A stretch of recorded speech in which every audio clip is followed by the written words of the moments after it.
Welcome to let's maths. आज का आपका क्वेश्चन है a train takes 5 minutes to cross a telegraphic post, then the time taken by another train whose length is just double of the first train and moving with the same speed to cross a platform of its own length is.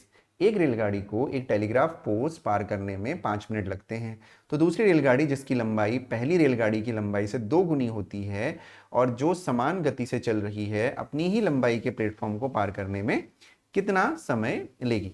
ठीक है, अब हमें यह समझना पड़ेगा कि अगर कोई ट्रेन किसी टेलीग्राफिक पोस्ट, यानी वो एक पोल होता है, एक पोल को क्रॉस करती है या एक खड़े हुए व्यक्ति को क्रॉस करती है, तो उस केस में जो हमारी फॉर्मूला होता है, जो हमारा S equal to D by T, उसमें जो डिस्टेंस होती है वो हमारी टोटल लेंथ होती है ट्रेन की।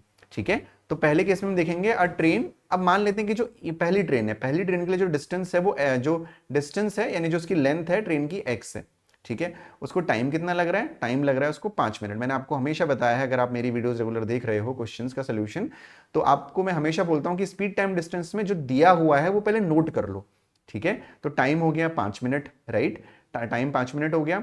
फिर बोला है कुछ इसकी स्पीड भी रही होगी, हमको स्पीड नहीं पता अभी। ठीक है, कुछ ना कुछ स्पीड रही होगी। फिर हमें बोला गया है कि आपको फिर से क्या निकालना है? समय निकालना है, टाइम निकालना है, जब जो डिस्टेंस है यानी जो ट्रेन की लेंथ है वो पहले वाली ट्रेन की लेंथ के डबल है, यानी ये 2x हो जाएगी। यही तो बोला है कि जो पहले वाले की लेंथ है वो अब दूसरे वाले की लेंथ उसकी डबल है। और टाइम निकालना है आपको जब दोनों की स्पीड क्या है? सेम है। बोला ना, सेम स्पीड बोला है, देखिए यहाँ पे दोनों की गति बराबर होगी। ठीक, अब इस क्वेश्चन में देखिए पहले वाली जो ट्रेन है उस केस में स्पीड इक्वल टू क्या होगा? डिस्टेंस अपॉन टाइम, यानी x upon 5 minute, x upon 5 हो गया ये, राइट। और यहां पे t निकालना है, s यहां पे क्या हो जाएगा? 2x अपॉन टी, को t ही मान लेते हैं, t हो जाएगा, 2x अपॉन टी हो जाएगा। तो अब यहां पे अगर दोनों की स्पीड सेम है, दोनों की स्पीड इक्वल है, तो हम क्या कर सकते हैं? अगर दोनों की स्पीड यहां पे इक्वल है तो हम यहां पे क्या कर सकते हैं? दोनों की स्पीड को इक्वल कर सकते हैं, यानी x upon 5 is equal to 2x upon T. Cross multiply करने से पहले हम x और x को यहाँ पे एलिमिनेट कर सकते हैं। x और x को एलिमिनेट कर दिया, क्रॉस मल्टीप्लाई करेंगे तो t ऊपर चला जाएगा, is equal to 5 into T, 10 हो गया। 10 मिनट आपका हो जाएगा आंसर, ऑप्शन नंबर ए।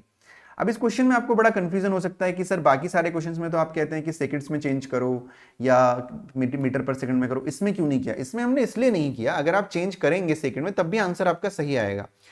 उसमें आपके 2 स्टेप बढ़ जाएंगे, यहां पे भी आपको सेकंड में चेंज करना पड़ेगा और यहां पे भी फिर आपको आंसर सेकंड में आएगा, फिर आपको 60 से डिवाइड करके मिनट में आंसर चेंज करना पड़ेगा, क्योंकि जो ऑप्शन है हमारे वो सारे मिनट में है।